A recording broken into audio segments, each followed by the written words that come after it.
এই যে আমরা বলছিলাম মোবাইল সাংবাদিকতা কিংবা অনলাইন প্ল্যাটফর্মের সাংবাদিকতা, সেখানে আসলে দায়িত্বশীলতা কিভাবে নিশ্চিত করা যাবে, যেখানে মানুষ স্বাধীনভাবে কাজ করছে বা স্বাধীনভাবে কথা আপনারা যেভাবে করছেন আর কি?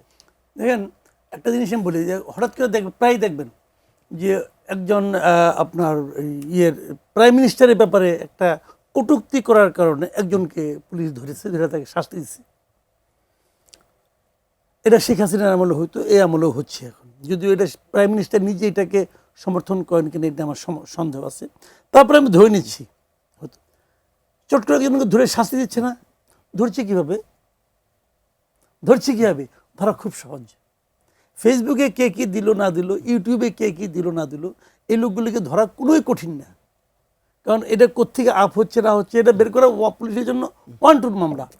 তো আমার কথা হলো যে সমস্ত আমরা সাংবাদিকতার মধ্যে কোনটুকু আপত্তিকর মনে করি, কিছু কিছু জায়গায় ডিফেম করা হচ্ছে এবং উদ্ভট সব দায়িত্বহীন কথাবার্তা বলা হচ্ছে, এগুলি সমাজের জন্য খারাপ। এবং এগুলি সবচেয়ে বেশি খারাপ কি জানেন? সবচেয়ে বেশি খারাপ হলো ওই যে সাংবাদিকতা, ওটাকে আমি ধরেন মুক্ত সাংবাদিকতা বলি, যদি বলি আমরা, এটা হলো ওই সাংবাদিকতার ক্ষতি করতেছে ওরা। যেমন আমাদের এখানে যেমন ট্র্যাডিশনাল যে জার্নালিজমটা আছে, পত্রিকা বলেন, টেলিভিশন বলেন, যারা এদের ক্ষতি করছে কি? এরা নিজেদের ক্ষতি করছে। কিন্তু নিজেরা ক্ষতি করতে করতে এখন তারা বিশ্বাসযোগ্যতা হারাই ফেলেছে। এখন ওইগুলিও কিন্তু একসময় বিশ্বাসযোগ্যতা হারাই যাবে, তখন ওটাও ক্ষতিগ্রস্ত হবে, মানুষ তখন ওটা আবার দেখবে না। তো ওদেরই উচিত হবে এরকম কাজ না করা, কারণ করলে তারা ক্ষতি করে। মানুষ কিন্তু বিশ্বাস করে না এখন আর। আমি প্রায়ই দেখি আমার নামে একটা লিখে দিছে, আমি নাকি এটা বলছি ফটোকার্ড। আমি একজনকে জিজ্ঞাসা, আমাকে এরকম একটা কি একটা চ্যানেল দেখলাম, তো আমি না ওই চ্যানেলের মধ্যে ক্লিক করছি, ওটার মধ্যে গেছি আমি, যার পর দেখি ওনার হোয়াটসঅ্যাপ নাম্বার আছে। তো ওই নাম্বারে আমি একটা মেসেজ পাঠাইছি, এই যে ভাই আপনি যেটা আমার নামে দিলেন, এই কথাটা আমি কোথায় বলেছি বলেন? খুবই আপত্তিকর কথা যে শেখ হাসিনা জুন মাসে আসতেছে না কি আসতেছে, এই ধরনের কথা আসতেছে, আমি লিখেছি মাসুদ। তাই আমি বললাম যে এই কথাটা আমি কোথায় বলেছি, আপনি এটা কোন জায়গা থেকে নিয়েছেন? একটা ফটোকার্ড বানাইছে, তার সঙ্গে একটা 200 ওয়ার্ডের একটা নিউজ দিছে তার পোর্টালে, সঙ্গে সঙ্গে সে উত্তর দিছে যে বস ভুল হয়ে গেছে, এটা আমি উঠিয়ে নিচ্ছি।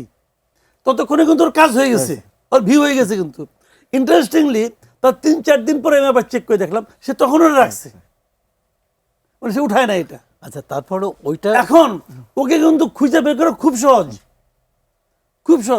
আমি আশা করেছিলাম কি যদি দেশটা সেন্সিবল একটাই হইতো, যে মানে আইন প্রয়োগকারী সংস্থা, তাদের উচিত ছিল আইন প্রয়োগকারী সংস্থার কি, যে কথাটা আমি বলেছি আমার নামে যেটা ওখানে দেওয়া হয়েছে ওটা খুবই আপত্তিকর কথা।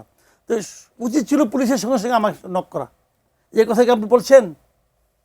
যদি আমি বলি নাই, সঙ্গে সঙ্গে ওদেরকে নক করা, এই কথা উনি বলছেন, আপনি ডকুমেন্ট দেখান কোথায় বলছেন।